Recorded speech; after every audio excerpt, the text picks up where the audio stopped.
What's up, everybody? It's your girl Megan, show up fitness instructor, and today I'm going to talk about the top 20 acronyms that you're going to want to know if you want to pass that NASM CPT. Now, for those of you that are tuning in for your first time, I am our in-person instructor here in La Jolla, California, as well as our online instructor for Pass NASM, ACE, any other textbook CPT. Thanks to the help of our study guide and weekly Zoom calls, we've been able to help over 3,200 people pass this thing, and we can help you too. Unfortunately, one of the biggest feedback that we do get from people that pass is that they still don't know how to program and they don't feel confident training people.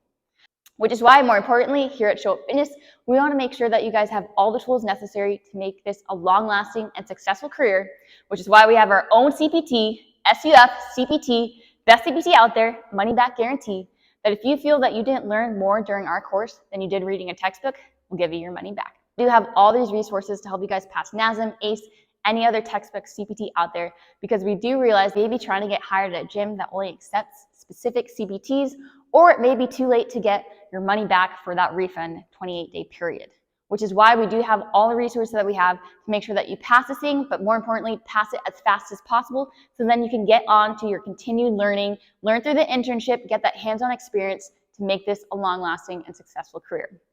But of course, you guys are watching now, so you can pass NASM, so let's get to it. Top 20 acronyms to know. So the first acronym we have is OHSA, stands for Overhead Squat Assessment. I do have a video on that. If you want to go into more details, check it out. But basically, your client's going to perform the overhead squat, and you're going to go around looking at the different checkpoints. There's 5 checkpoints that you're going to want to know. One of them, our next acronym, is going to be LPHC. What does that stand for? Lumbopelvic Hip Complex. So while your client's performing the overhead squat, the 5 checkpoints are going to be head, shoulders, hips, which is your LPHC, Lumbopelvic Hip Complex, knees, and feet. While your client's performing this, you're going to be looking for muscle imbalances.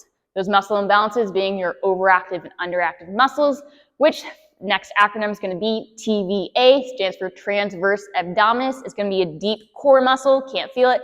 Because it is deep, it's going to be underactive. Weak is what NASM would refer it to.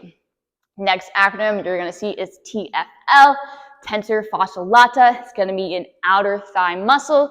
This muscle is going to be overactive, which, as you guys should know, overactive muscles we want to stretch. And something else, next acronym going to be SMR, self-myofascial release, just a fancy word for saying foam rolling. So make sure to stretch and foam roll your overactive muscles.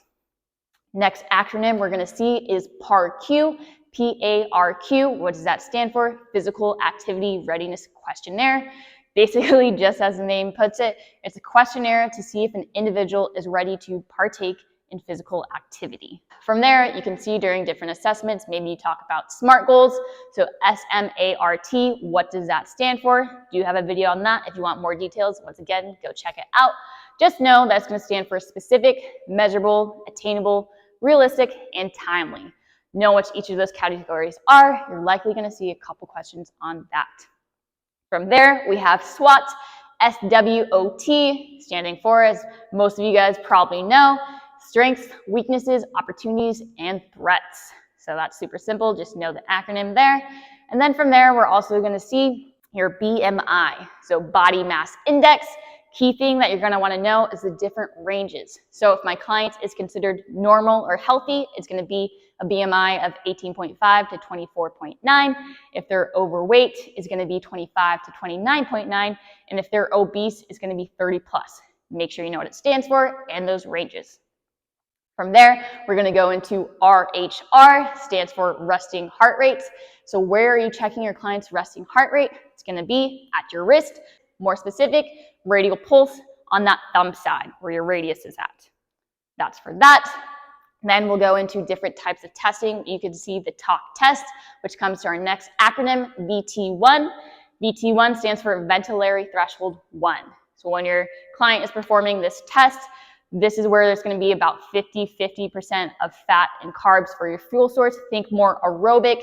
So I'm going to be jogging, right? I'm able to have a conversation, pretty easy, not too challenging, versus when I get to VT2, next acronym, Ventilatory Threshold 2, that's now when my fuel source has gone more towards carbs. It's going to be more anaerobic, right, without oxygen. So think of a sprint. Maybe I can say yes or no, but there's no way that I could hold a conversation. So that's VT1, VT2. Make sure that you just know the basics of that. From there, we'll go into SA node. What does that stand for? Sinoatrial node. So if you guys want to know more about the heart, make sure to check out this video. It goes into a lot more detail. Sinoatrial node, SA node, is going to be in your atrium, right atrium. And make sure that you know that's going to be the pacemaker of the heart. From there, you will see your HRR. What does that stand for? Heart rate reserve, also known as the Carnot method. Probably butchered that name, but basically just an equation to calculate your target heart rate. Now, you don't need to calculate anything on the test, but just know this equation. It's going to be in parentheses, heart rate max minus heart rate reserve times by your desired intensity plus your heart rate rest. So just know that equation. Once again, you don't actually have to calculate anything there. Next acronym we're going to see is PHA. What does that stand for? Peripheral heart action. Basically, it's just a type of circuit training. Alternate between upper body and lower body exercises, which in turn will allow for more blood flow between the upper and lower extremities, potentially helping with blood circulation there. Next, you're going to see AMDR. What does that stand for? Acceptable macronutrient distribution range. So when we're going and talking about this is your macros that we have: protein, carbs, fats. What's a good range percentage-wise that you could be consuming from your total calories every day? And this is just a basic recommendation, not looking at specific clients like athletes, just standard for everyone across the board. So for protein, we have 10 to 35%, fat 20 to 35%, and for carbs, 45 to 65%. Make sure you know those ranges. Next acronym that we're going to have is going to be FITT EVP. What does that stand for? Frequency, intensity, time, type, enjoyment, volume, and progression.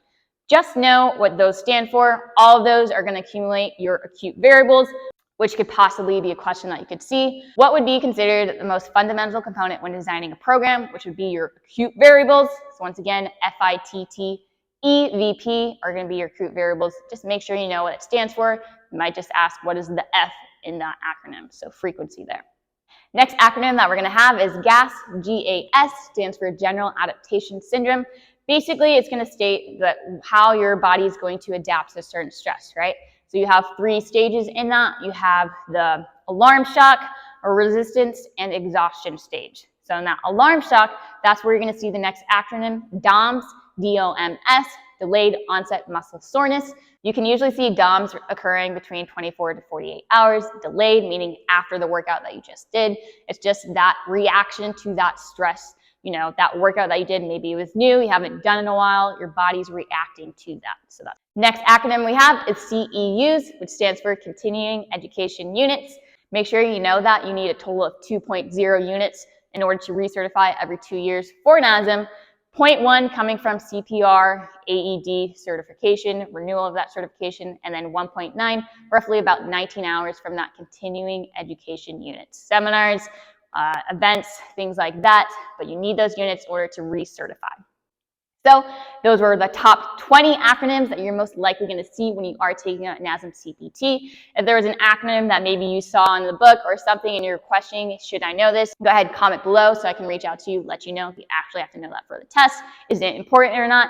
And of course, you can always message me on Instagram at active ACT7VE, as well as at Show Up Fitness internship. Now, like I said before, we want to make sure that you guys have all the tools necessary to make this a long-lasting and successful career, which is why we have our in-person internship here in La Jolla, California, as well as West Hollywood. And of course, you realize that you may not be able to commit to the in-person, which is why we have online, so you can still learn wherever you're at, anywhere in the world. You can learn at the comfort of your own home.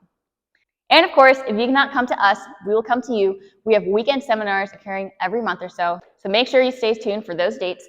And of course, if you haven't already, go ahead, like, comment, share, and subscribe to make sure that you stay up to date on the new videos that I'm going to come out with. And of course, as you guys all know, if you want to become a great, successful personal trainer, all you got to do is show up. It's your girl, Megan, out of here.